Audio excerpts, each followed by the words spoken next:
naman makakasama natin si Health Undersecretary Maria Rosario Vergere. Now, I will turn it over to Secretary Nograles for his opening statement. Mga kababayan, sa mga kasamahan ko po sa gobyerno at sa ating mga magigiting na mga frontliners, ang ating mga tunay na bayani, sa mga kaibigan natin sa media, sa ating pong lahat, magandang hapon po. With your indulgence, please allow me to begin by sharing with you our latest resolution, the resolution number 15 ng Interagency Task Force. Now therefore be it resolved, as it is hereby resolved, that the IATF approves the following. Una, to adopt measures for, the proposed National Action Plan for COVID-19 is approved in principle. The specifics of which are as follows: to adopt measures for the containment and mitigation of the spread of the virus, to reduce the spread of new cases, and to facilitate the detection, identification, and isolation of COVID-19 carriers, to continuously sustain the conduct of the operations against COVID-19 pandemic in terms of human resource, logistics, and finance, to mitigate the consequences and impact of the COVID-19 pandemic to the social, economic, and personal security of the Filipino people. And we are hereby adopting in principle the proposed NTF COVID-19 organizational structure in the National Action Plan to lessen the burden on the IATF and to streamline and decentralize the operations in addressing the COVID-19 pandemic. Namely, A, the IATF will serve as the policy-making body of the operations, while the NTF COVID-19 shall serve as the operational command, to be headed by the Secretary of the National Defense. The National Incident Command will take charge of the day-to-day concerns and operations in the fight against the COVID-19 pandemic. Letter B, the NDRRMC shall determine and identify the agencies that will belong to the new units of the proposed NTF COVID-19 organizational structure. Within the proposed organizational structure is 1, the Task Group on Response Operations, which will be led by the Department of Health, with support from other national government agencies to address enforcement and security, food security, disaster risk management, and labor issues, among others. Number 2, the Task Group on Resource Management and Logistics, which shall ensure that critical needs of all concerned agencies will be addressed and provided. Number 3, the Task Group on Strategic Communications, which will be in charge of communications. Letter C, agencies identified by NDRRMC shall immediately designate an official with the rank of Undersecretary or Assistant Secretary to their assigned clusters. The aforementioned clusters shall report directly to the IATF to ensure proper coordination. Next, the Philippine Charity Sweepstakes Office, or PCSO, is hereby directed by the IATF to transfer 420,585,000 pesos to the Philippine Health Insurance Corporation. The said amount shall be utilized to cover COVID-19 related packages of the PHIC. This amount corresponds to 50% of the remainder of the standby fund under Section 4 of EO number 201 per Section 1 of EO number 108. Next. The IATF recommends the actions proposed on the handling and disposal of the remains of COVID-19 confirmed cases and PUIs. The proposed actions are as follows. A, in handling the remains of COVID-19 cases, general infection precautions must be strictly observed to avoid further spread of the disease. B, LGUs shall designate funeral service facilities to handle the remains of COVID-19 cases and to provide possible financial assistance to cover the logistics, fuel, salary, and other expenses that will be incurred in the process. Letter C, LGUs and the DILG shall monitor and penalize funeral homes that refuse to provide logistics and transport of COVID-19 remains, including but not limited to refusal to pick up the remains, subject to the policies and guidelines of the aforementioned LGUs or DILG. Letter D, the DSWD shall allocate amounts for a funeral support fund allotted to the indigent confirmed COVID-19 cases and PUIs, regardless whether they are undergoing home quarantine or admitted in a public or private facility. DSWD shall allot 25,000 pesos per deceased for this purpose. Letter E, the LGU may release issuances or ordinances to put a price cap or impose a price freeze on funeral services located within their jurisdictions. Letter F, to reiterate, funeral services staff and personnel are granted exemptions from the imposed enhanced community quarantine. The said individuals may freely move and travel to ensure that the remains of deceased individuals will be given proper funeral services.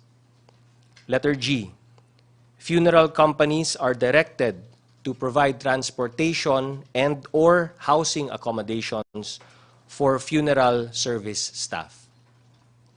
Next, guidelines, rules, and regulations of all LGUs declaring their respective community quarantine under paragraph A, item 2 of IATF Resolution number 12 must be compliant and consistent with the resolutions issued by the IATF. We have with us Secretary Ed Anyo, and he will be expounding on this later. Next, the IATF Resolution number 13, dated March 17, 2020, Section B, Item 1, is hereby amended and to be read as follows, and I quote, overseas Filipino workers, permanent residents of foreign jurisdictions, and stranded foreign nationals leaving for abroad through any of the ports in Luzon shall be allowed to leave the Philippines without any impediment, provided that this provision shall not be interpreted to allow outbound travel to jurisdictions where travel restrictions are in place, provided further that departing passengers may only be accompanied by not more than one person when traveling to any international port, provided finally that the Overseas Workers Welfare Administration is hereby directed to provide transportation services to OFWs intending to leave for abroad. End of quote. Lilinawin ko lang, no? Itong provision na to, inamend po natin para ma-lift po yung 24-hour rule for outbound foreign nationals. Dahil po marami po sa ating yung mga foreign nationals po ay nagrereklamo na dahil sa 24-hour rule, nung nakaraang resolution ay nahirapan po silang umalis ng ating bansa. So ang reminder lamang po natin para sa ating mga LGUs at sa lahat ng mga enforcers, hayaan na po natin, wag na natin pahirapan ang mga foreign nationals na makaalis po ng bansang Pilipinas. So nilift na po natin yung 24-hour limitation para po mas maging madali para sa kanila na lumuwas at umalis na po ng bansang Pilipinas. Next, stranded passengers, whether Filipino or foreign nationals, are also allowed to book hotels and seek temporary accommodations. For hotel and other forms of accommodations, single occupancy of rooms shall only be required for health workers and repatriated OFWs. Double occupancy of rooms shall be allowed for other individuals not falling within the aforementioned individuals, subject to guidelines of the DOH. Outbound and repatriated overseas Filipino workers and stranded foreign nationals shall be granted free and unimpeded access to and from national government facilities such as airports, ferries, bus terminals, etc., notwithstanding any LGU pronouncement to the contrary. The said free access shall extend to the vehicles carrying the aforementioned individuals in order for them to reach their final destination. No fee or any other requirement shall be imposed by LGUs in this regard. Ulitin ko po, para sa ating mga LGUs, kung meron po kayo mga foreign nationals na stranded po sa inyong lokalidad, hayaan na po ninyo silang makaalis ng bansang Pilipinas. Sila po ay nakikipag-ugnayan na po sa kanilang mga embahada. Huwag na natin po sila pahirapan. Hayaan na po natin silang makaalis. Next, the OCD is hereby designated as the main coordinating body for all domestic donations relative to the management of COVID-19. The OCD, or Office of Civil Defense, is authorized to receive all domestic financial donations, which shall thereafter deposit the same to the Bureau of Treasury. The intended beneficiary agency shall then submit a request to the Department of Budget and Management to access such funds. Government agencies who likewise receive donations in kind are hereby directed to report the same to the OCD. The Presidential Communications Operations Office will make the necessary communications to this effect. International financial donations shall be evaluated and decided on by a technical working group comprised of the DFA, the OCD, DILG, DBM, and Department of Finance. Next. The IATF approves the following recommendations of the Department of Agriculture, subject to implementation of strict skeletal workforce and strict social distancing measures. Number 1, allow all farming and fishing activities to continue. Number 2, exempt all healthy farmers and farm workers, fishers, and agribusiness personnel. Number 3, allow agricultural supply stores and outlets and veterinary clinics to operate. Number 4, reiterate unhampered movement of all supplies used for agriculture, including food packaging and manufacturing materials. Number 5, reactivation of the Local Price Coordination Council, or LPCC, to strengthen the price monitoring and enforcement.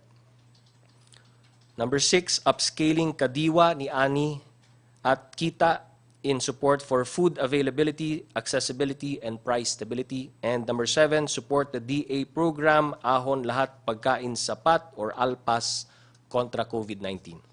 Next.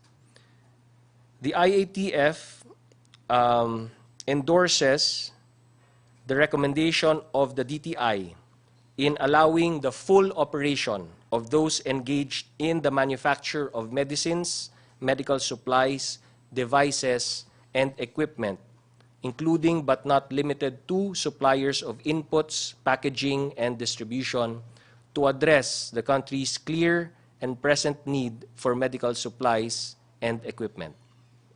Next, the DTI shall enjoin concerned export enterprises that manufacture medicines, medical supplies, and equipment to supply at least 80% of their daily production for local or domestic use. And lastly, the IATF strongly encourages companies to process payrolls online. However, for those who cannot, one payroll manager for each company is allowed to travel on March 26 and 27 for the purpose of processing their company payrolls covering the period until April 15, 2020.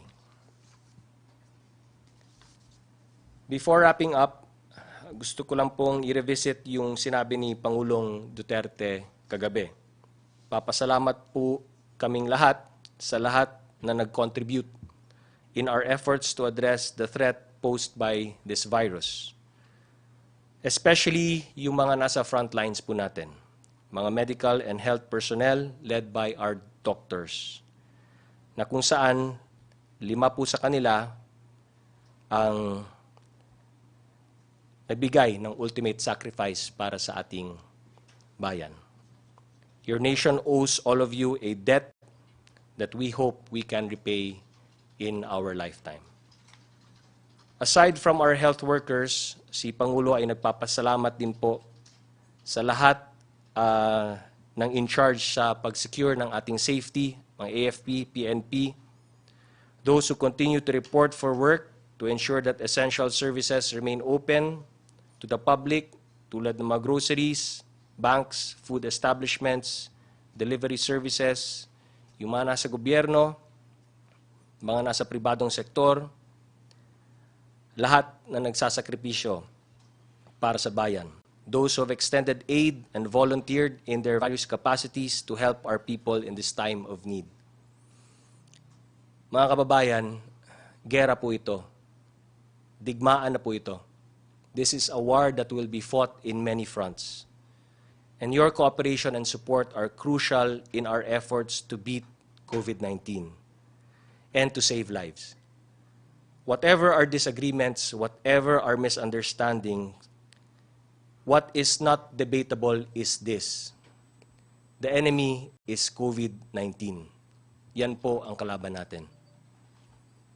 And we have a greater chance of defeating the enemy if we work together and lift each other up rather than pull each other down. This is a time that calls for kindness, for compassion, for generosity, and for unity. Tandaan po natin ang sabi ni Pangulong Duterte.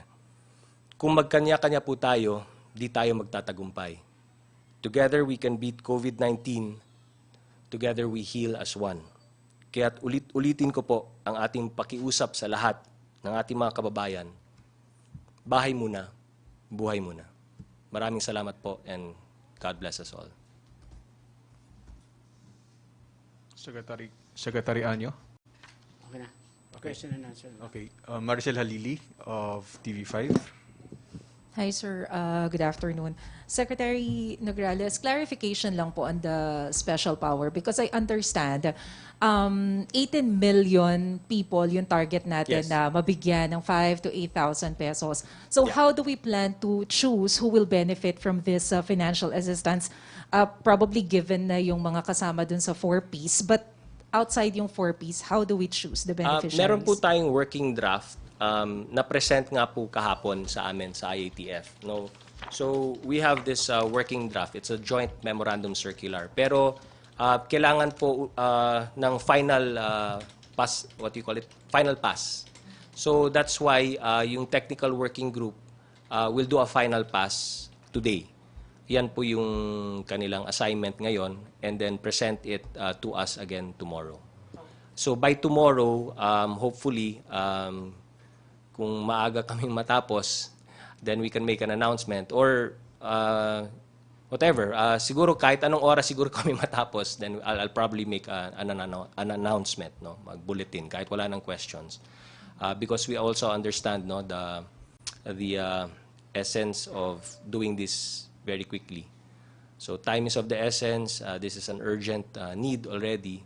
But ayoko kasi pangunahan, no? Kasi there might be some slight changes. But just to let you know that there's a JMC already, and we're just doing one final pass just to make sure that everything is. So basically, dun sa kanilang presentation sa amin, technical working group, meron po tayong mga qualifications, no? So the qualifications are set, clearly defined kung sino po yung mag-qualify under this social amelioration package. I understand it's not yet final, sir, no? But of course, given na yung target natin yung mga low income, but at least do we also have plans on how to assist yung mga minimum wage earners, lalo na yung medyo malaki yung family nila? Like I said, ayoko pa unahan because the social amelioration package is not just DSWD. Meron din DOLE, meron din yung DA. So lahat po yan kasama dun sa isang buong social amelioration package. Pati DTI kasama rin po dito. So it's different agencies using their different programs. So may different targets sila. So obviously yung DSWD, yun yung marginalized sector, di ba? But DOLE also has naman yung sa mga workers. So kanya-kanyang sektor, meron po tayong mga social amelioration package. Thank you, sir. Secretary Anyo, on the side po of DILG, how do you assess if the LGU is, adequate enough or inadequate in doing their jobs in implementing the community quarantine? Kasi it seems na ilang araw na po pero marami pa ring reklamo dun sa ilang mga cities.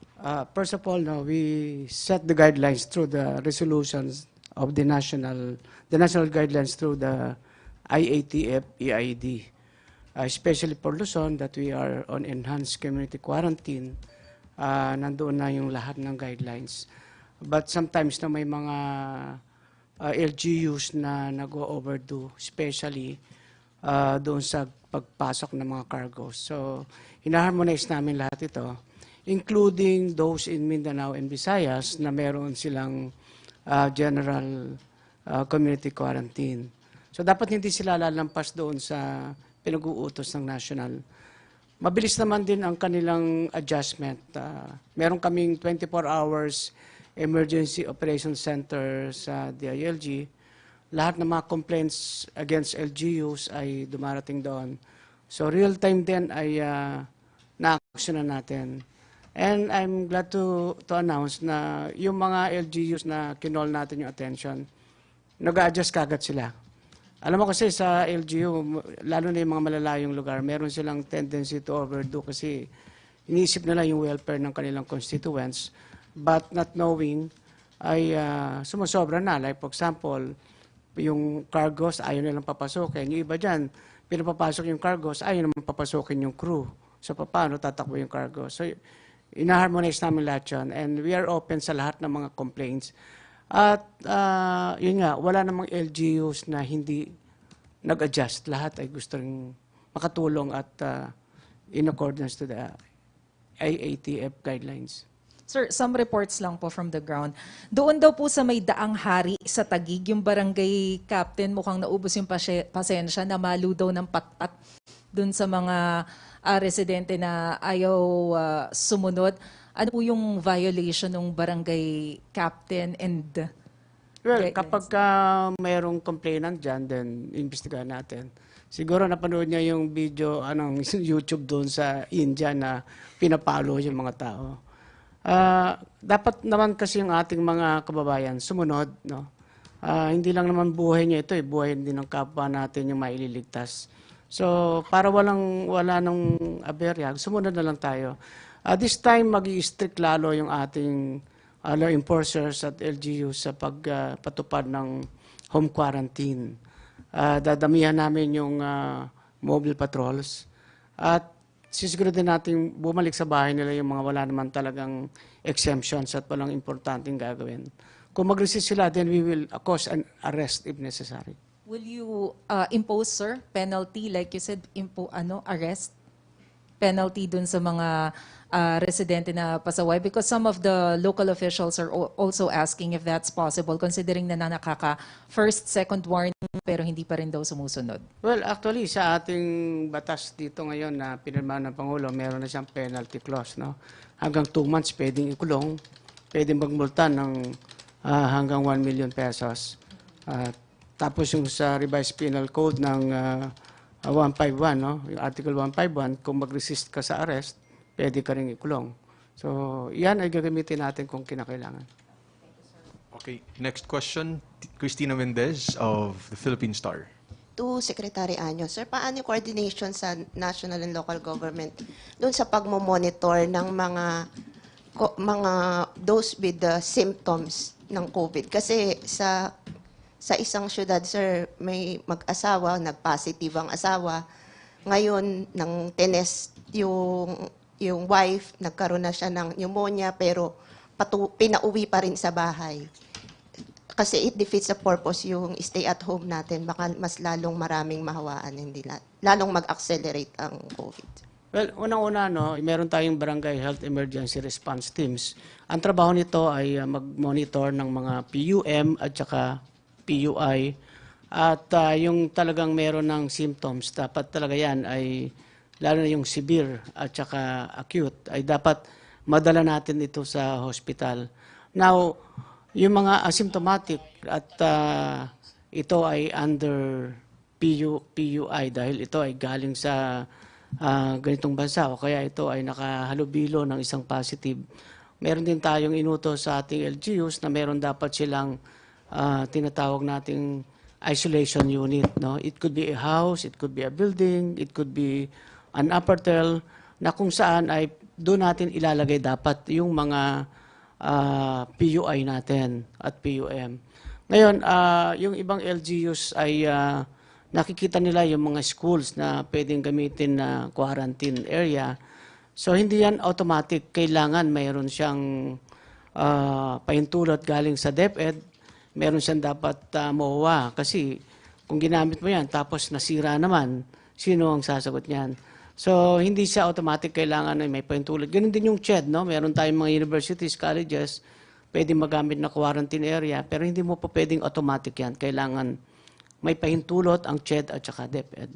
Pero sir, ang sitwasyon ngayon na sir, kailangan mo pang pumirma ng MOA, magpaalam, No, mabilis lang yan. mag-identify ng mga areas. Within the day, within hours. Actually, hindi naman diretso sa may district supervisor, merong regional supervisor. Sa level lang nila yan, may pwede na nila magawa doon. Sir, kanina si Secretary Nograles in-announce din yung mga regulations on funeral and wake services ng mga fatalities ng COVID. Yes. Sir, ano bang worst case scenario na nakikita nyo at gaano kabilis na ang mga mamamatay? Well, ngayon ay nagpalabas din tayo ng memo circular sa ating mga local government units na kailangan ang ating mga LGU ay merong nakahandang funeral na merong capability ng cremation. Kasi kapag COVID positive deceased persons or cadaver, dapat ay ma-cremate natin ito within 12 hours. Kung siya naman ay isang Muslim, dapat ito ay ilagay sa isang airtight sealed bag at within 12 hours at the presence of an imam who will do the Muslim rites, dapat mailibing din siya kagad to the nearest Muslim cemetery. Okay. Sir, is there a plan to expand yung enhanced community quarantine to Visayas and Mindanao at this point? Sa ngayon ay ang ating pinakamaraming cases talaga ay nasa Luzon, no? Lalo na dito sa Metro Manila. But in Visayas and Mindanao na naka-general community quarantine, meron ding mga LGUs doon na na-declare na ng enhanced community quarantine. Depende sa numbers ng positive cases sa kanilang lugar. Ang kailangan lang naman dyan dapat ay mayroon siyang consultation with the ILG and DOH. DOH because nasa kanya yung mga data. At ito naman ay ating sinusuportahan. Sa ngayon ay hindi pa naman kailangang buong Visayas at Mindanao para tuloy-tuloy pa rin naman yung kanilang normal na buhay, lalo na yung sa trabaho at food production. But if there is a necessity, and depending on the development, i-assess ng IATF yan. So how about yung going beyond 1 month, yung lockdown in Luzon? We're now on, I think, on the 9th day. No? So far, ay okay naman yung takbo ng ating lockdown or enhanced community quarantine. We assess the performance of our LGUs. Nakita din naman natin na okay ang kanilang performance. Of course, ang nakita nating problema, yung kakulangan ng ating test kits na ina-address naman ng DOH. At saka, siyempre, yung ating social amelioration na ipafinalize naman natin para masigurado natin yung, especially yung tinatawag nating informal economy sector. No? Ito yung tinatawag natin ng mga no work, no pay. Ito yung mga informal workers, yung mga nagtitinda ng sampagita, nagtitinda ng balot, yan kailangan yan ay mabibigyan natin ng ano. Kaya nga doon sa batas na to, 18 million families ay sakop sila doon yung tinatawag nating informal economy sector. Sisiguraduhin natin na mabigyan sila ng amelioration at ang gaganap dito ng papel na to para sigurado makarating ay of course DSWD at saka LGUs. So ngayon ay pag napanalize natin ang joint memorandum circular ay ibababa na natin itong mga tinatawag natin assistance sa ating mga kababayan. Okay. Thank you, Tina. Next, Mela Lesmoras of PTV. Hi for Cabsec Nograles po. Sir, kasama kagabi si Pangulong Duterte sa IATF meeting. Paano po yung mga naging assessment niya so far sa enhanced community quarantine? At may mga particular po ba siyang naibilin din sa inyo na gusto pa niyang maging under ECQ po? Well, unang-una sa lahat, nagpapasalamat siya na naipasa na ngayon itong batas na ito.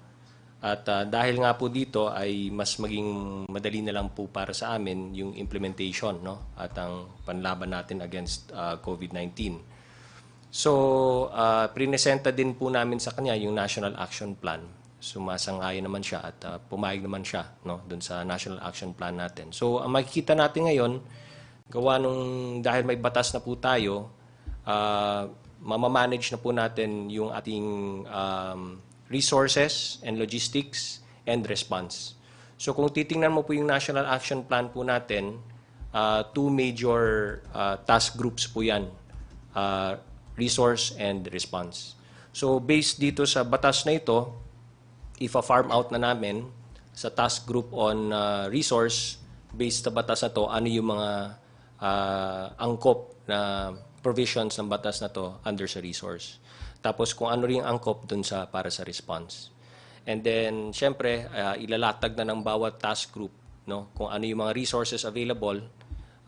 Tapos ilalatag din ng response group ano yung responses, no, or actions na gagawin, no, based sa batas na ito. But because meron na po ito, mas madali na po tayo mag-source out. May resources na po tayo, lahat ng ating mga pangangailangan ay matutugunan na. Kaya yun, lubos na nagpapasalamat si Pangulo doon at syempre yung ano nga, yung sa frontliners nga. Ang syempre nalulungkot siya na may mga frontliners po tayo na nagiging casualties, no.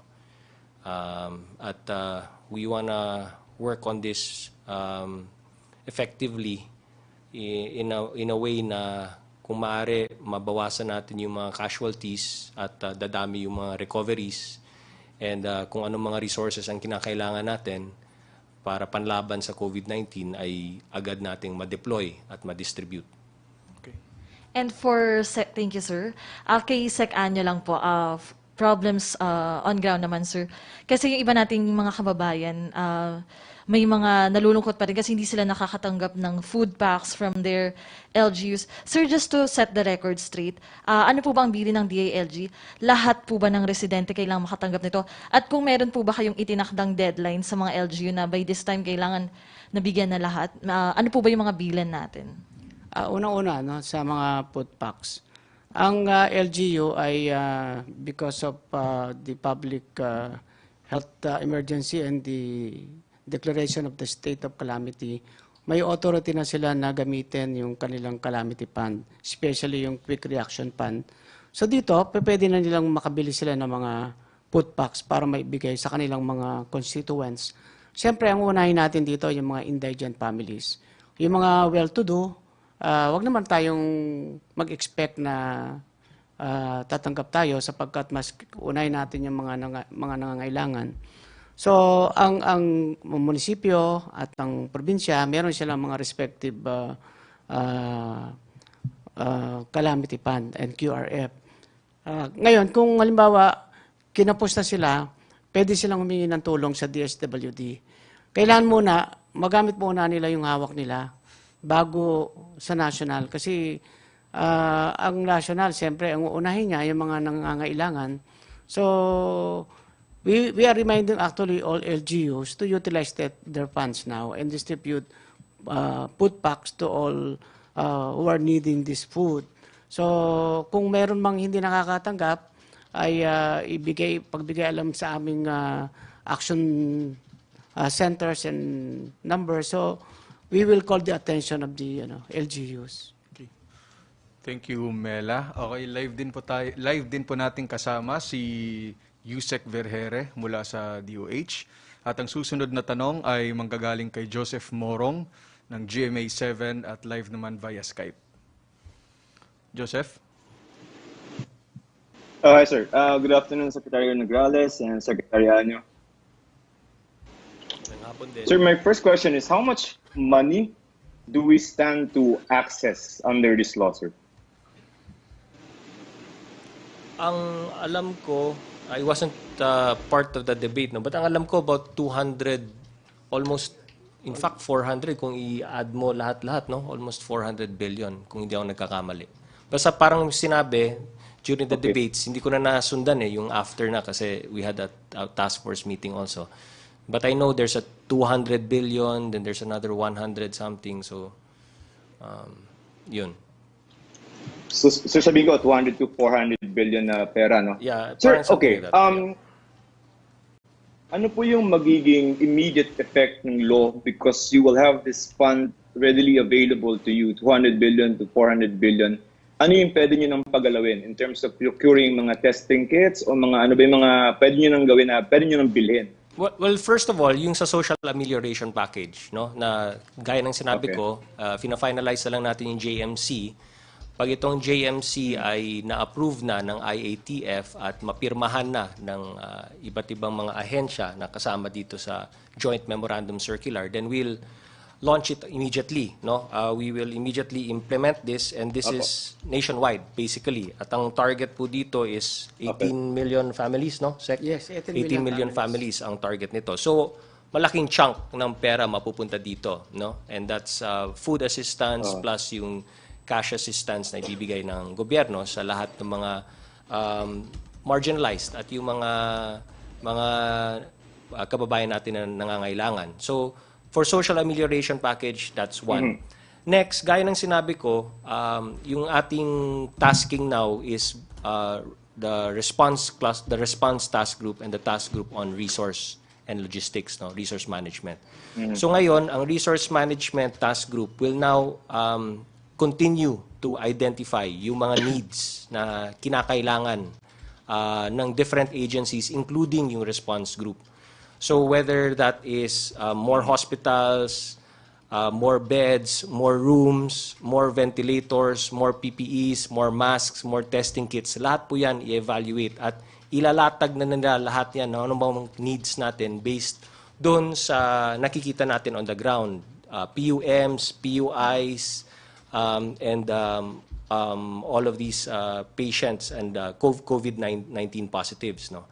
And then lahat ng mga pangangailangan ng frontliners natin. So ilalatag nila lahat 'yan, and then because they're the ones in charge of the resource, then we'll work out a mechanism kung saan mare-report agad sa amin sa IATF or mare-report agad kay Pangulo or sa kinaukulang kagawaran or ahensya or departamento ng gobyerno para purchase agad, gamitin agad ang pondo, tapos bigay agad sa resource management, tapos deploy agad, no, for distribution. Not only in NCR but Luzon, Visayas, Mindanao. So dapat mabilis ang action ng lahat yan. We are in a state of calamity.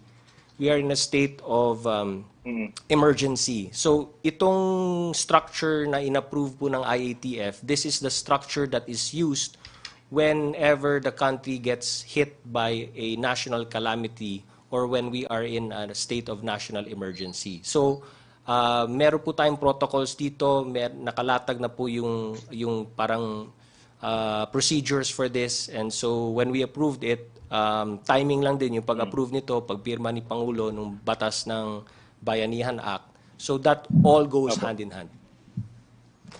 Sir, can I bring you to April 12, no? Na kunyari ililift na natin siya, what would we have achieved by April 12? What we would have achieved by April 12 is we would have been able to contain the virus. We would have been able to probably identify what communities are negative, no? So siguro we want to see more communities na negatives, na walang COVID-19 cases. And kung saan man ang mga communities na meron or kung meron man mga COVID-19 ay na-isolate na po natin sila sa communities. And we're already focusing on treatment na and for their recovery. So basically, the victory that we want to happen is hindi na siya mag-spread. There are hopefully no new cases happening. And just like in China or Wuhan, na kung saan wala nang new cases and then nakafocus na sila sa treatment. Okay.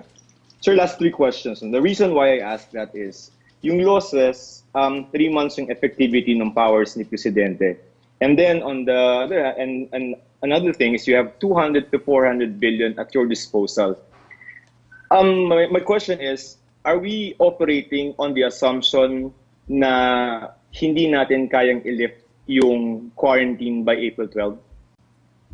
May I answer the question? Sagutin daw ni Sec. Anyo. First of Yes, all, please, what do we expect to achieve after 1 month of quarantine? When we start, let me remind everyone that we are always one step ahead of others, no? Like Spain, Italy, even US.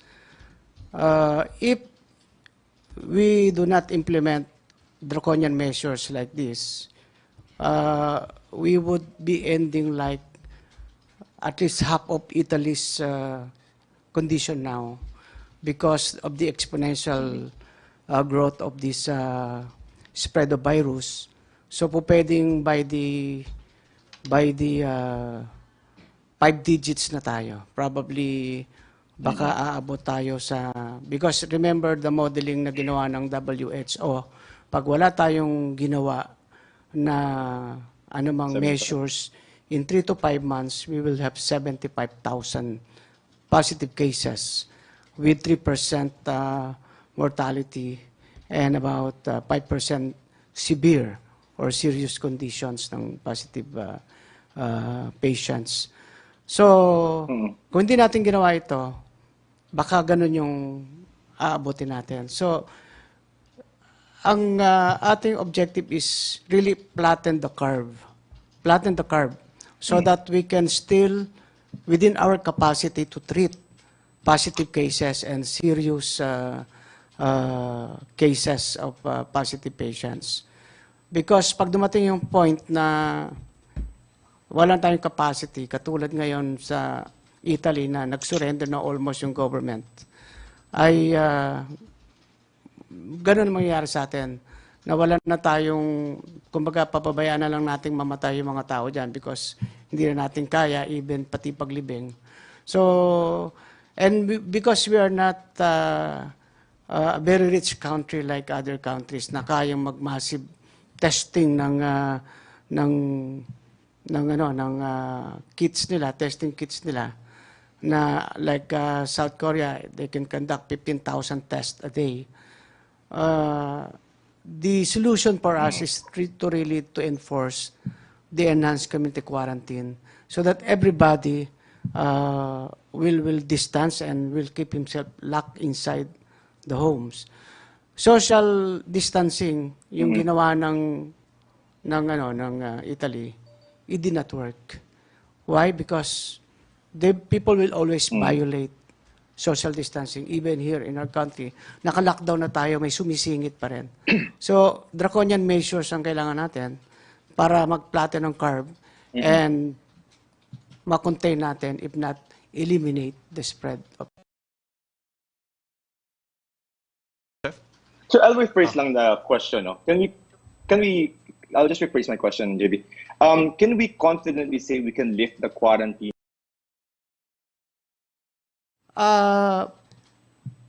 That we have to assess, but I'm confident that we can.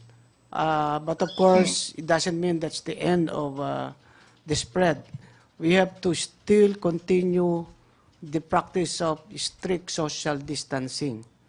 Importante talaga yan. For other... Okay. Yeah, for other island, Luzon, and Visayas, Mindanao, importante social distancing kung hindi sila naka-lockdown. Alright. So just last two questions. Ano po yung plano ng IATF sa Holy Week? Will you be giving regular updates still kahit Holy Week na? Hindi yata kami exempted sa trabaho kahit Holy Week. Parang Of dami course, kami dun, sir. buhay ng mga kababayan natin ang nakasalalay dito. So if we need to work, we will work. Walang Holy Week breaks po sa amin. Actually, walang breaks ang IATF. Sir, okay. Last question, sir. Okay, sir, last question lang. To the public, no? Kasi yung ibang nagtatanong, paano pag nagkasakit ako, libre ba yung pagamot sa COVID? Libre daw po ba ang paggamot Yeah. ng COVID? Nandito sa batas na sasagutin sila. So kasama yung sa batas na pinasa po ng Kongreso at pinirmahan ni Pangulo na they will be covered. Okay. Thank you, Joseph Morong of GMA7. Our next question ay kasama rin po ulit natin si Yusek Vergere ng DOH. At ang tanong na ito mula kay Rose Novenario ng Hataw ay para ho yata sa DOH. Hihingi ba ng tulong ang Pilipinas sa Cuba dahil matagumpay nilang nalabanan ang COVID-19 at nakahanda namang ibahagi ang kanilang paraan sa ibang bansa? Ano na ang nangyari sa plano ni Pangulong Duterte noong 2016 na sumailalim sa pagsasanay sa Cuba ang ilang opisyal ng DOH? Maraming salamat. Yes, good afternoon, Secretary Nograles and Secretary Anyo at sa ating mga partners sa media. Ito pong Cuba na pinag-aaralan natin since noong 2016 nga po, dahil ang Cuba sa good health system at dito po pinapractice yung iba't ibang mga voucher system at iba't iba pang mga interventions po para maging maayos ang isang health system. Hindi lang po Cuba ang nagkakaroon ng magandang response ngayon para dito sa COVID-19. Marami pa po tayong ibang bansa na gumagawa rin ito. And of course, the Philippines is very much open to partner with other countries so that we can learn from them. Actually, some of our interventions ngayon na ginagawa natin ay galing din po sa mga eksperyensya ng ibang bansa na ating ina-adapt para po mas maging evidence-based po ang ginagawa natin and hopefully it will be effective for our country. Okay.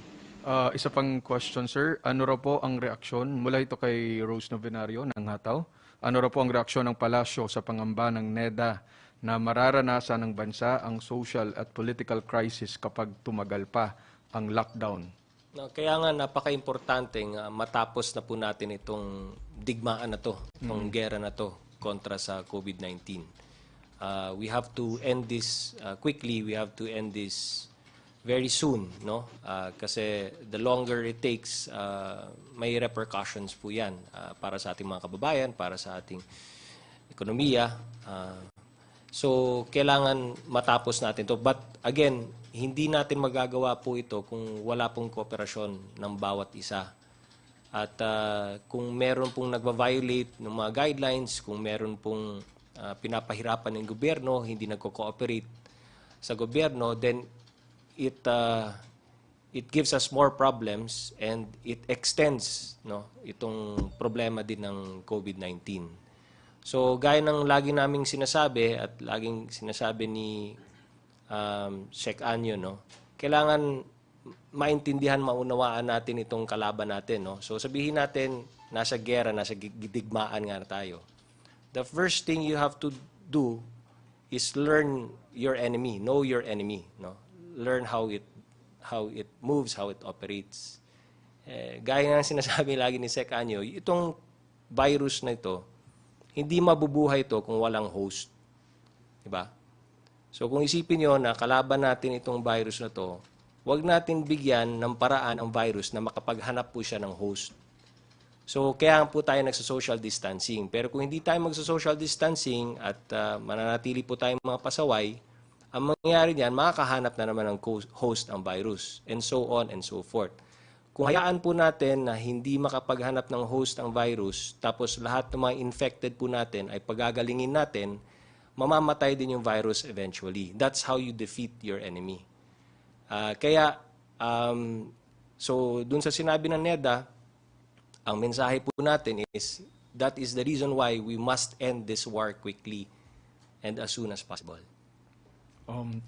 Ang susunod na tanong mula kay Catherine Valente of Manila Times.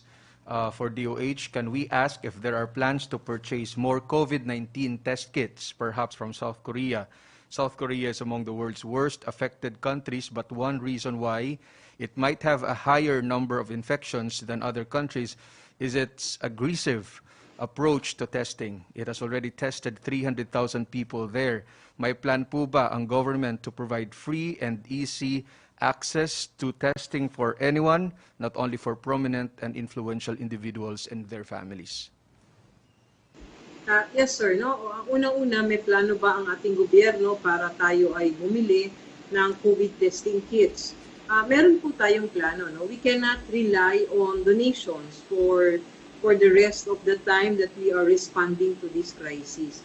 Tayo po ngayon ay tumitingin na kung ano po ang mga compatible na testing kits para sa ating mga makina, sa ating mga laboratorio dito sa Pilipinas, para tayo ay makapag-procure din, considering that we will be given a additional budget for us to procure items or supplies that we will need for this response. So, oo po, tayo ay bibili ng ating testing kits. Meron na pong 8 commercially available, approved by FDA na testing kits, at maaari po natin pagpilian doon kung ano ang kailangan natin sa ating mga makina dito sa ating laboratorio. Pangalawa po, yung idea po ng mass testing. Ito po ay marami na po ang nagtatanong ukol dito. Ang sagot po natin dyan ay hindi pa po sa ngayon ang mass testing sa Pilipinas. Unang-una po, ang ating mga testing kits, bagaman meron na po tayong 100,000, may parating pa po, hindi pa rin po yan enough to serve para po mag-mass testing tayo lahat. And always tandaan natin, ang experience po ng ibang bansa, katulad po ng mga karatig bansa natin, ang mass testing po ay ginawa, pinili lahat ng mga may simptomas at yun ang itinest. Tapos yun po ang in-isolate. Kung sakasakali tayong gagawa ng ganito, ito po ang gagawin natin, maybe pagka sufficient ng resources natin para mas efficient po ang ginagawa natin. So for now, mass testing, wala pa po yan sa ating konsiderasyon dahil po sa kakulangan ng ating mga capacity. And of course, yun pong ating laboratorio. So tandaan po natin, pag gumawa tayo ng testing, kung may kits man tayo, kung wala naman pong laboratoryong gagawa. Kaya nga po, kinukumpleto natin ngayon na magkaroon ng extension laboratory sa buong bansa para hindi lang po dito sa Maynila, hindi lang sa Luzon, dapat doon po rin sa Visayas and Mindanao, we can extend our capacity. Pag na-stabilize na po natin ito lahat sa laboratories natin, and then we can now decide if we can do mass testing or not. Okay. From Reuters for CABSEC and Yusek Vergere, what is the total bed capacity, available workforce of hospitals designated as COVID-19 facilities? Do they have adequate inventory of ventilators, respirators, PPEs, etc.? Do we plan to add more facilities given that some private hospitals have already exceeding capacity? Does he have or you have an updated data on how many people have been tested for COVID? Thank you.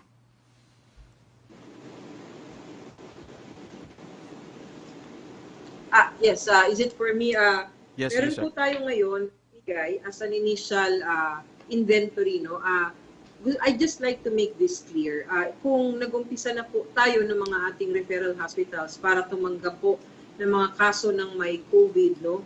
And they are severe cases and those of the vulnerable population, ang kinocommit po ngayon ng UPPGH ay hindi pa ho buong ospital. Pag nag-umpisa po tayo, this is going to be progressive kasi po kailangan natin intindihin na ang mga ospital na to, meron din po silang existing patients na naka-admit sa kanila ngayon.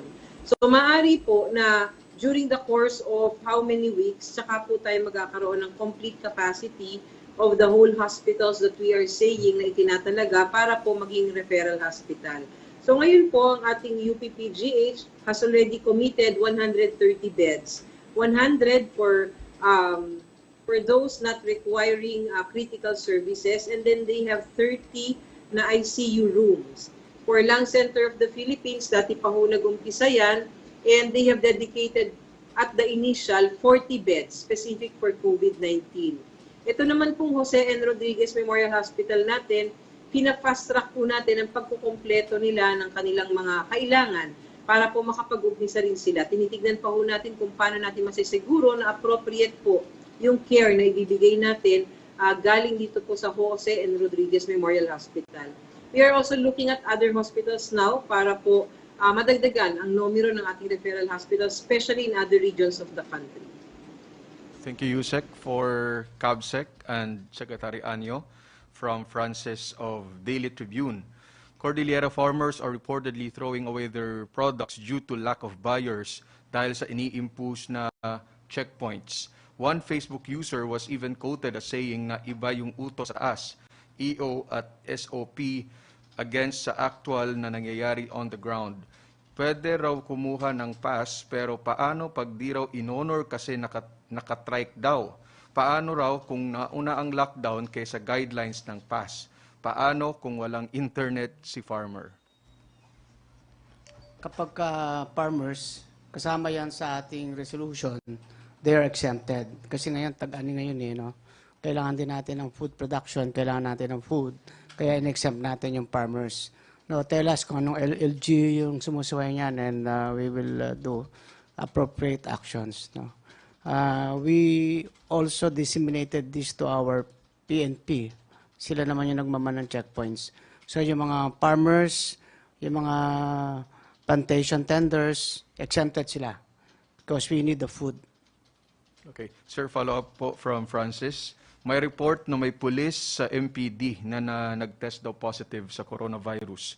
May financial assistance ba o tulong na matatanggap ang mga pulis na nasa frontline din in case sila ay tamaan ng sakit? Yes, on top of the yung nandito sa batas na sinasabi, meron din tayong tinatawag na Comprehensive Social Benefits Program na kung saan ang mga men in uniform ay binibigyan natin ng kaukulang tulong kapag in line of duty. So ito naman pagkakasakit nila ay in line of duty dahil sila yung nagsasagawa ng mga checkpoint dito. Ibibigyan natin lahat ng assistance na pwedeng ibigay sa kanila. Thank you, sir. We have another caller from Melo Acuña of Asia Pacific Daily. Sir Melo? Good afternoon. Good afternoon. Good afternoon. Afternoon. I hope everyone's well. I have a question for Secretary Nograles. China sent doctors to Italy and Argentina, and a video conference was held yesterday between Filipino and Chinese doctors at Chinese General Hospital. Is there a possibility that we could accommodate Chinese doctors to help us in our fight against the virus? That's the first question. Yeah, oo naman. Kung saan man tayo makakuha ng tulong, we obviously welcome any help, no, that we can get from other nations, especially those who were successful in battling COVID-19.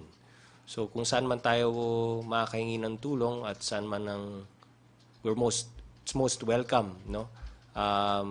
That's why we stick to the foreign policy of the president, no, and that's been very successful. That we are friends to all, enemies to none. Yan po yung stand natin, and we hope that we can count on our friends, especially in this hour of need. Yeah, thank you very much. For Secretary Anyo, Secretary, good afternoon. I received word from the National Democratic Front that they will also declare their own ceasefire in compliance with the suggestion or the call of the United Nations Secretary General. How does the DILG look at this gesture for the National Democratic Front? Thank you. Well, first of all, our government declared unilateral ceasefire because we want to focus to fight this COVID-19. But of course, we assume a strong defensive stance also to thwart any attack that would be coming from the CPP-NPA. And we do not really expect kung anong magiging action nila because, you know, the first ay nagparinig pa si CISO na it's not yet time, ganito. We don't really care kung ano yung action nila because we are really focused on fighting this COVID-19 and aim at saving lives of our Filipino people. Ngayon na nag-declare sila, well, that's a good development. But as I said, we don't really care kung anong action nila. Basta tayo ay nakapokus dito sa COVID-19 and we are committing our AFP and PNP to concentrate on this fight. Yeah, thank you very much. For the Department of Health, I'm just as interested as anybody else how DOH monitors the conditions in the island provinces like Masbate and Catanduanes. How sure are we that there are no PUIs or PUMs who may need medical assistance? And should there be test kits in these areas, how would the RITM receive all these specimens considering the lockdown and there are no flights between these island provinces? Thank you. Yes, sir.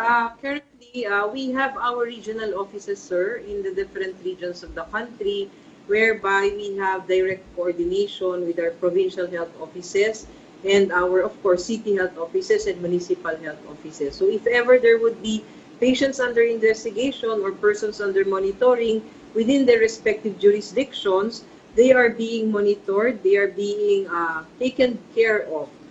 Cared of by our regions, our provinces, and our cities and municipalities. With regards to laboratories, we already have opened our subnational laboratory in Davao and in Vicente Soto, which is in Cebu. So if ever they would be collecting specimens from their constituents, they need to send it to a much nearer place now, unlike before that they have to send it to RITM. So they send it to Vicente Soto or to SPMC in Davao. We are set to open our Western Visayas Medical Center, also our Bicol Public Health Laboratory soon, maybe by early part of next week. So we are starting to extend our laboratory capacity and hopefully for the other regions we will have more. And we will be able to extend more in the different laboratories, like private laboratories, so that we can have more access to this testing. Okay. Yeah, Secretary Nograles, one last point, if you will. With the emergency powers granted the President, has the IATF considered nationalizing the Department of Health because it's been devolved to the local government units? Hindi pa naman namin pinag-uusapan yan. Siyempre, from a management perspective, since devolved po yan sa LGUs, mas mabilis din po yung response ng mga LGUs, no? Kasi naka-devolve nga sa kanila. And in terms of accountability and responsibility, ultimately, they're also responsible and accountable to their own constituents. So, from a management perspective, I don't think hindi pa naman kailangan yan. Right now, the LGUs are quick naman to respond. Okay. Yeah. Salamat po doon sa inyong pagliliwanag tungkol sa mga magsasaka. Katanungan po iyon mula sa Camarines Sur. Thank you very much. Maraming salamat po. Maraming salamat. Thank you, Melo Acuña. Ang susunod na tanong mula kay Belia Cariaso of Bandera for Secretary Anyo. Since we are in crisis, pwede bang ma-force ang isang mayor to resign from her post even if she is elected, if she fails to do her job, or at least appoint a competent official to do the job for her? Yes, of course. That's within the power of our president. If a mayor or even a governor abuse his authority or defy an order, we can immediately put him under preventive suspension for 60 days. That's the power of the president, even before the investigation is conducted. Or the president can also dismiss any local chief executive kung kinakailangan. So, yan ay nasa prerogative lahat ng ating Pangulo. Kaya, alam natin na mayroong sapat na kapangyarihan ng Pangulo. Pero sa ngayon, nakikita naman natin, lahat ng LGU ay sumusunod, mga local chief executives. Nasosobrahan pa nga ng initiative, kaya binabawasan natin eh. Okay, sir, another phone-in question. May assistant din ba for middle-income households? Yung special powers good for 3 months at yung low-income households lang ang may 5K to 5,000 pesos na matatanggap. Marami din naman daw na middle-income families ang affected ng work stoppage at ECQ dahil sa COVID. We will be extending assistance but hindi siguro in terms of cash or food assistance, no. So there are other ways to provide assistance, no, tulad ng mga yung sa mga utang na pwedeng yung palugit dun sa utang, 'di ba, yung grace period, these things are also important, no, and these things matter also. So anyway, constant naman yung aming pag-assess ng situation. Kasama din sa pag-assess yung anong maitutulong natin sa ating mga kababayan. Pero syempre, unahin natin yung mga marginalized, yung mga nangangailangan, the impoverished communities, those who are in utmost needs, no. And then tingnan natin, no, because it's really a matter of budget, and it's really a matter of knowing also saan ba tayo makakatulong sa which sector, no. So sa middle income sector, there are other ways also that government can help you. If it's not food assistance or cash assistance, it's in other ways that we can help solve your problems habang naka-quarantine po tayong lahat. Sir, from Jen Kabiling of Manila Bulletin, under the National Action Plan, will the government deploy more troops to assist with medical care, build temporary hospitals, deliver food, and enforce quarantine? How much budget is allocated to implement this program? Will the government expand the strict quarantine rules if disease outbreak escalates outside Luzon? Yung pag-deploy ng Armed Forces of the Philippines to help, obviously, we need all the manpower, all the warm bodies, all the extra hands that we can get, no? Lahat ng resources. Siyempre. So lahat po 'yan tinitingnan natin. Kaya nga it's really a matter of resource management. Titingnan natin anong resources ang kinakailangan, tapos kung may gaps diyan, then we will know, sige, sa gap na to sino pwede mag-fill in. So pwede ba mag-fill in ng AFP dito? Pwede ba mag-fill in ng reservists dito? Pwede ba mag-fill in ng mga volunteers dito? So it's really a resource management, programming the resources and looking for ano resources ang kailangan, saan ang gaps, and then filling up the gaps. So we have to work very fast, and we have to think very fast, and we have to decide very fast, no? So speed talaga is key here sa laban na ito. Sir, from Sam Medanilia of Business Mirror, ilan pong BPOs and export-oriented firms ang nakapag-submit ng alternative work arrangements before March 22 deadline? I-allow na po ba yung mga nakapag-submit to continue their operations for the durations of the enhanced community quarantine? Pangalawa, may decision na po ba ang IATF on the proposal of PAGCOR to lift the suspension in the operation of POGOs, electronic junkets, and VIP gambling? Dun sa first question, that's something that's better answered by Secretary Mon Lopez of DTI. But he's been on top of that, on top of the situation, no, from day one. So mas maigi siguro si Sec Mon ang sasagot dyan. On the second question, no, we have not been discussing POGOs or anything about POGOs sa IATF. Still prohibited. It's still prohibited. It's still prohibited. Okay, sir, follow up from Sam. May estimate na po ba ang government sa impact of COVID-related quarantine sa revenue collection of the government for the first quarter? Wala pa. Hindi pa, or at the very least, I know our economic managers are doing the estimates on that, but it hasn't been reported to the IATF yet. No, so the economic team, the economic cluster is they've been doing their part naman in this war against COVID-19. So they're doing their jobs naman po as far as the economic assessment of the impact of COVID-19 at ano yung mitigation efforts. Tapos nire-report na lang po nila sa amin yung mga programs and policies na pwede namin gawin to mitigate any adverse economic impact ng COVID-19 sa ekonomiya ng bansa. Sir, may follow-up si Joyce Balancio of DZMM on POGOs. Na-discuss na ba yung recommendation ng PAGCOR na pwedeng payagan na yung gambling arrangements na pwedeng mag-run from home? And if yes, ano ra po ang guidelines sa kanila? Wala, hindi namin. As far as IATF is concerned, bawal pa po yung POGO at any form has not yet been bawal pa, prohibited pa, and we have not discussed any other alternative whatever about POGO. It's not on the table. From Pia Gutierrez of ABS-CBN, many establishments are still implementing no mask, no entry policy.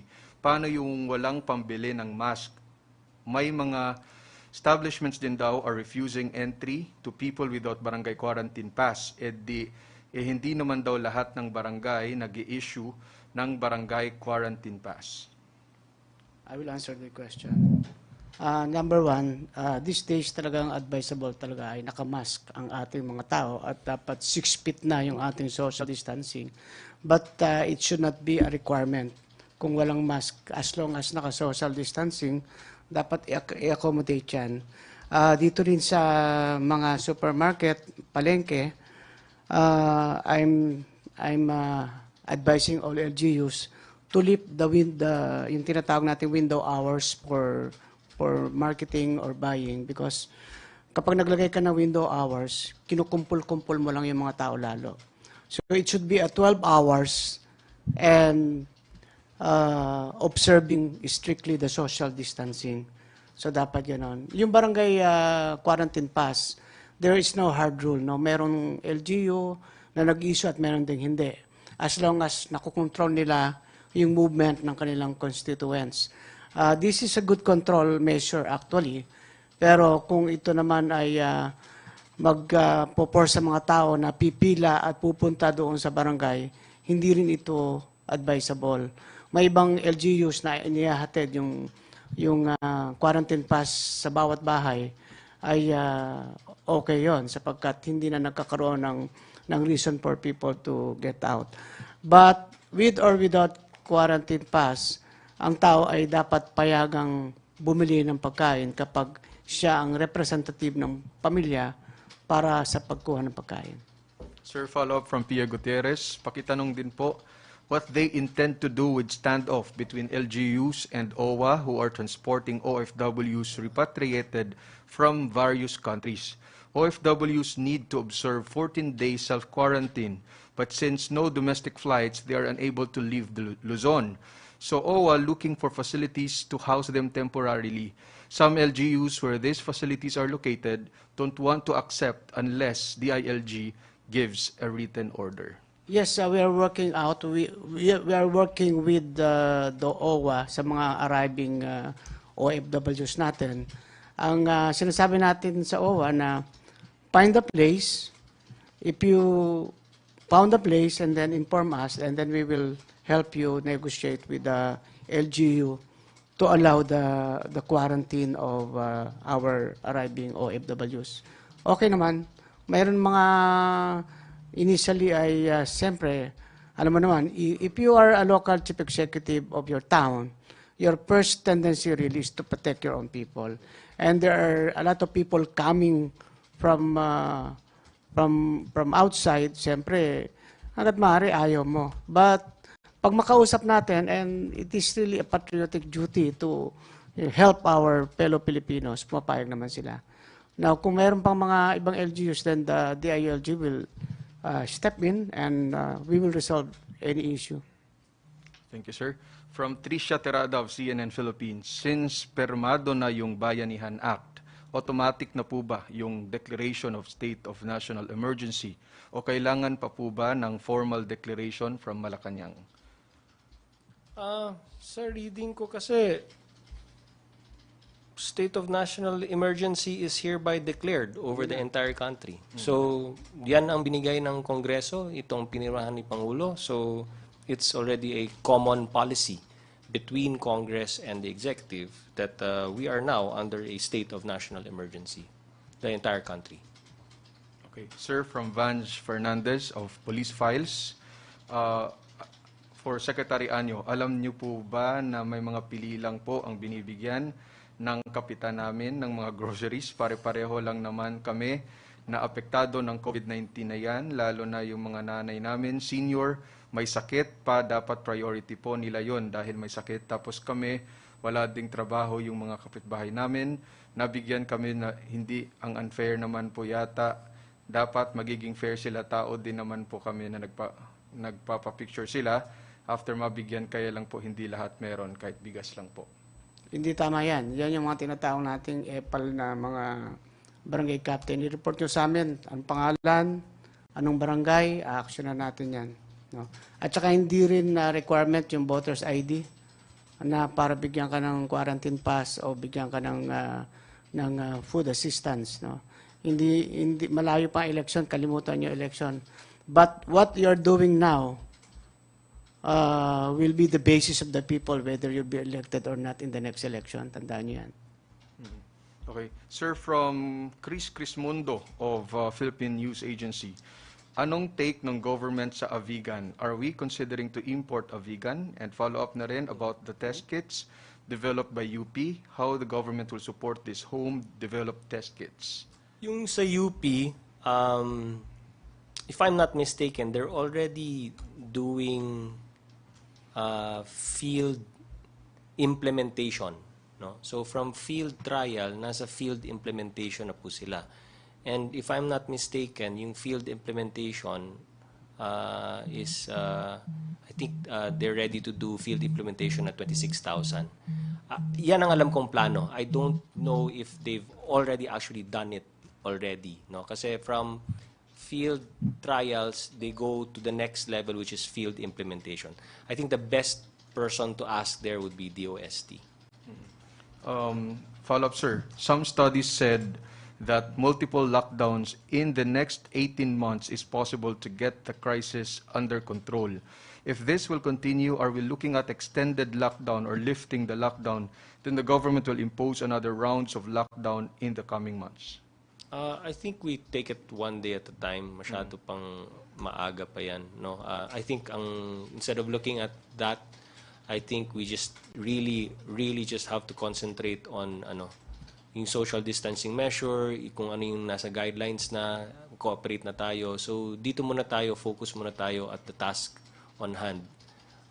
Saka na natin isipin yan. Anyway, we've been very transparent naman in terms of the infection rate, yung mga na-infect, yung mga positive cases.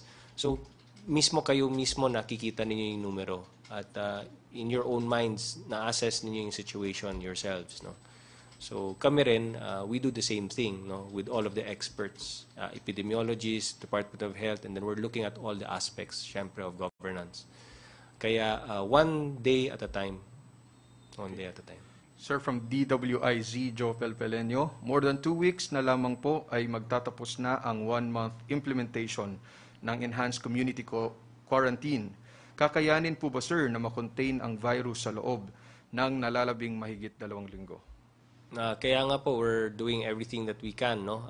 Hopefully, with this law passed And with the setup now, the new setup now, and then following the National Action Plan, then we can move faster. We can double up our efforts even more. We can get more people and more resources. We can mobilize more people and more resources. Tingnan po natin. We'll take it one step at a time. For Yusek Vergere from Eileen Taliping of Abante, may isang ospital po sa lungsod ng Maynila kinukulang na ng health workers dahil halos naka-quarantine na silang lahat. Ano po ang magagawa ng DOH para maalalayan ang ospital para maasikaso ang mga COVID patients na naka-confine doon? Yes, ma'am. Yes, good afternoon. Meron po tayong mga minamapa na ngayon ng mga kung ilan ang mga apektado nating mga healthcare workers sa bawat ospital na meron tayo, both public and private, in the whole country. Meron na rin po tayo ngayong inilunsad na voluntary program for health workers na gustong tumulong sa ating gobyerno para mabigyan natin ng lunas o matugunan natin yung kakulangan. Okay, medyo balikan natin si si Yusek Vergere, mahina yata yung connection niya. Okay. Okay, sir. May isa pang tanong from Tina Mendez of Philippine Star. Sir, sa section 4, letter H, on the power given to the President to direct the operation of any privately owned hospitals and medical facilities, etc. At what point can the government take over the operation of these privately owned hospitals? Siguro we will rely on the experts, no, on the ground. DOH will make and our task group on response, task group on resource, and then they will report either directly to the President or they will seek guidance from the IATF. And then magde-decide ang Pangulo because it's just really a matter of yung resources and then yung situation on the ground. Obviously, you will need to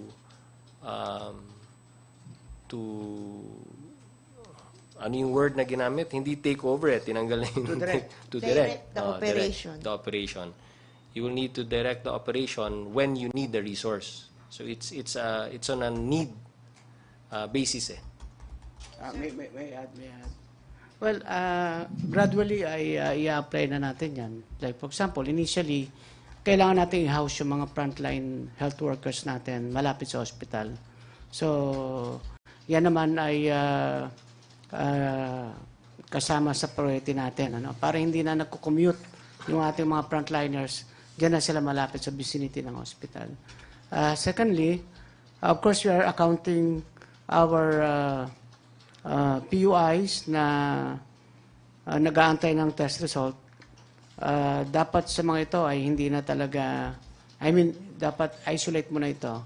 So probably we'll start looking with the IATF's effort, facilities where we can put PUIs and probably even asymptomatic positive cases para mahiwalay na sila. Not necessarily hotel ito Pwede itong arena, gymnasium, yung mga ganong klaseng facilities. So para hindi na sila makapaghawa. So progressively we will use that provision of the law. Of course, based on the assessment and recommendation of the IATF to the President. Sir, yung resources, meaning yung doctors, pwedeng hiramin, i-deploy sa ibang hospital o quarantine areas. Anong ibig sabihin nun, sir? Well, that's why gumawa na tayo ng National Action Plan. Yung IATF, which is actually in charge of policy making, yung mag-i-implement niyan, ito ng National Task Force COVID. So, diyan sa response, dalawang main job diyan, yung health response at saka public order. So, doon na yung kung kinakailangan natin ng mag-focus, concentrate ng resources at ng manpower sa ganito. So, meron na tayo ngayong tinatawag ng mga task group na magpapatupad ng mga policies na inilabas ng IATF. Kasama na rin yan kung based on our assessment, kailangan na nating even our reservists, tatawagin na natin. So, para makapagdagdag ng maraming doktor. Sir, right now there are at least 3 or 4 private hospitals who announced they cannot anymore accept COVID patients.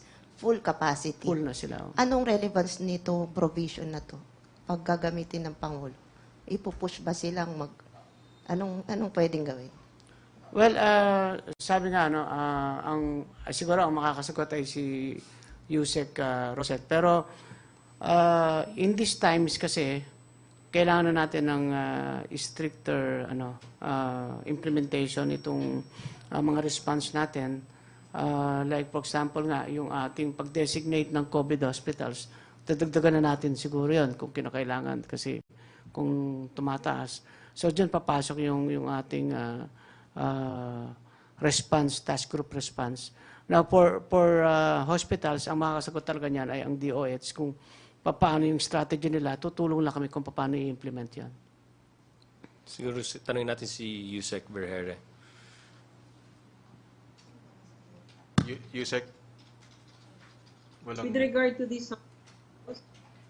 which have announced that they have their capacity, specifically, I think 3 or 4 hospitals already did that. Unang-una po, tayo po, alam po natin ang sitwasyon ng ating mga private hospitals because when the surge ng mga pasyente po, nung tumaas ang mga kaso, nag-umpisa, talagang klinak po ang ating mga private hospitals. So now we are announcing and we are encouraging all of those Filipinos na meron po yung mga kababayan po natin na may mga simptomas ngayon, severe, belonging to vulnerable group, pwede po kayong pumunta sa ating mga government hospitals, equally capable po ang ating mga gobyernong ospital, meron pa po tayong mga kwarto doon. Antayin lang po natin na mas stabilize po natin itong ating mga numero na mga nagpupunta sa ospital at antayin din po natin na isapatupad natin ang pagbubukas ng referral hospitals natin. Hopefully, by the end of the week or over the weekend, para ma-funnel po natin ang mga pasyente, eventually ma-decongest ang mga hospitals. Ngayon po, dito po sa mga pag-uutos ng ating Presidente regarding this new Republic Act, dyan po natin pag-uusapan together with other national agencies kung paano natin to better direct our private hospitals, kung ano po ang mga dapat na maitulong nila sa atin. Ngunit meron na po tayong pagpupulong sa kanila, constant coordination, kung saan tinutulungan nila tayo. Ang kanilang commitment, pag na-funnel na lahat ng mga pasyente or most of the patients sa ating mga referral hospitals, sila naman po ang tatanggap ng mga non-COVID patients. Sila po ang tatanggap ng mga serbisyong hindi na naisagawa dito sa referral hospitals natin kasi po naging COVID-19 hospital na sila. Okay. Yusek, last question for Yusek Vergere from Maricel Halili. Hi, Yusek. Magandang hapon po. Follow-up lang po. Kasi kanina na-confirm that Senator Pimentel is COVID-19 positive and may kumakalat din po sa social media na prior to that, mukhang he visited an OB doon sa isang hospital because understandably his wife is about to give birth.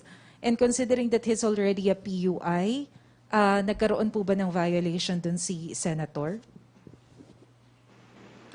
Wala po kaming nare-receive pa na information about the chronology or the history of his whereabouts when he was declared a patient under investigation. I'm not really sure po, or is it accurate to say that he was PUI or PUM? Did he exhibit symptoms during the time that he went to the hospital? Was it really that he was classified as a PUM when he interacted ba po, direct close contact to this doctor when he went to that hospital? We need to find out all of these things for us to be able to give you an accurate answer. But for now, we will have this verified and we will be responding to you in the next days kapag nakuha na po natin ang informasyon. Yusek, do we have figures lang po as to how many PUIs and PUMs we have nationwide? Sa ngayon po, it's not, we will receive the information by 4 p.m. What we have right now is what we had yesterday. We already have about 6,000 PUMs, persons under monitoring, and about 2,800 patients under investigation. So in total, if we look at those two numbers, we are basically monitoring about almost 9,000 persons already. Yusek. Thank you, Yusek Vergere. Clarification, yung katanungan ni Vance Fernandez ay galing daw po ito sa pinapatanong ng netizen. Okay, last two questions from Kat Valente of Manila Times. Kailan daw po magte-take effect ang Bayanihan Law and when can the people get the amelioration benefits and how? I think this is, it says here immediately upon publication. So, since napirmahan ito ni Pangulo, I would think that it should be published today, if not tomorrow, and then upon its publication, it's immediately effective. Yung sa social amelioration, gaya ng sinabi ko, meron bang huling pasada, may last pass lang po today na ginagawa ng technical working group. Then tomorrow, magpipirmahan na daw tomorrow, sabi ni Sec. Anyo. Then they'll present to the IATF, then we'll launch immediately. Kailan daw, sir, maibibigay yung cash aid sa mga tao? Yung cash aid, that's, ayoko pangunahan, no? Yung mga pipirma ng JMC. But based dun sa presentation kasi sa amin, sa IATF kahapon, I think ang unahin nga muna is the food assistance first. And then yung cash aid to follow. Okay. Sir, from Raquel Bayan of Radyo Pilipinas, tama po ba na dibigyan ng food assistance ng barangay ang isang residente na nagre-renta lamang o kalilipat lamang sa community? Dito sa pagbibigay ng assistance, wala naman tayong pipiliin dito. Kung kaya ng resources, bigyan natin yung ating mga kababayan kahit yan ay hindi taga riyan. Kasi hindi pa pwede naman na dahil hindi siya, kasi may mga instance, no? Itong tao ay nagwo-work sa ganitong lugar pero nakatira sa ganitong barangay, pero inabutan na siya ng lockdown dito, so hindi na siya umuwi sa barangay, pakainin pa rin natin yon, no? Meron tayong resources, ibigay natin sa ating mga tao. Sir, follow-up from Tricia Terada of CNN Philippines. Will all of this refusal of hospitals to accept patients trigger government takeover of private medical facilities under extra powers law? Nasa batas naman po yan, no? Of course, we don't want to use those powers. Hindi naman yan take over, no? Yung direct lang, yung direct the operations of. Yun naman nakalagay dyan. But obviously, we need all the resources we can get. At lahat naman makukuha sa pagkikipag-usap. Hindi naman ito immediately pasok ang gobyerno. Hindi naman po ganyan ang gobyerno. Makikipag-ugnayan, makikipag-usap po tayo, no? At alam ko naman ng mga Pilipino matulungin ang ating mga Pilipino. Lahat ng ating mga kababayan, we're all here to help. Lahat gustong tumulong. So I don't think there will be a problem. Itong nakalagay sa batas is just in case, no? Nilalagay lang natin dyan just to emphasize the urgency. But kilala ko ang mga Pilipino at tayo lahat. Everybody wants to help. Lahat tayo nagsasama-sama dito sa laban na to, sa digmaang ito. Kaya hindi naman siguro kailangan pumunta pa doon. Everybody wants to help. Lahat po gustong tumulong. So, magtulungan na lang po tayong lahat. Okay, sir, yan po yung huling katanungan. May panghuling mensahe po ba kayo, Secretary Nograles at Secretary Anyo? Siguro I join Secretary Anyo and the rest of the team, no? Na, again, emphasizing na tayong mga Pilipino, tayong magkakampi dito. Lahat tayong magkakampi dito kontra at laban sa COVID-19. Sa digmaang ito, ang gusto lang nating talunin yung COVID-19. Hindi po ang isa't isa, lahat po tayo magtulungan, lahat po tayo magsama-sama. Yung frontliners po natin, nandyan po sila, nakaset up na po sila. Ang mga frontliners are doing their best. Sa mga frontliners po natin, yung mga bayani po, ang mga tunay na bayani ng bansang Pilipinas, wag po kayong mag-alala, nandito kami para suportahan, patulungan kayo. Alam namin, we're constantly monitoring lahat ng ginagawa ninyo at gumagawa kami ng hakbang para matulungan kayo, no? In terms of resources, in terms of manpower, in terms of equipment. concentrate on saving lives. Kami na lang po bahala maghanap ng paraan na masuportahan po kayong lahat. At yung hindi naman pong frontliners, the contribution that you can give in this war against COVID-19, stay at home, huwag mag-spread ng fake news. Suportahan natin ang lahat ng mga nagsasakripisyo para dito. Give your sacrifice also, no? Yung sakripisyo ninyo. Stay at home. Bahay muna, buhay muna. Yan po ang panawagan namin sa inyong lahat. Maraming salamat po. And God bless us all. Secretary. Well, first gusto ko na magpasalamat sa ating mga senators and congressmen sa pagpasa ng Bayanihan Act. In just one day na ipasa nila yung batas, napatunayan nila na kaya pala talaga kapag nagkakaisa at para sa kabutihan ng bansa. So talagang I really praise our senators and congressmen for really a job well done. Tapos, of course, we salute our health workers, no, our frontliners. We will do everything to support you so that you can do your job. At sa ating mga pulis, sundalo, na mga nagmaman sa mga checkpoints, sumasaludo rin ako sa inyo. At sa ating mga local government officials, ang ating mga governors, mayors, barangay captain, maraming binabas pero gawin nyo lang yung trabaho ninyo and we will save this country.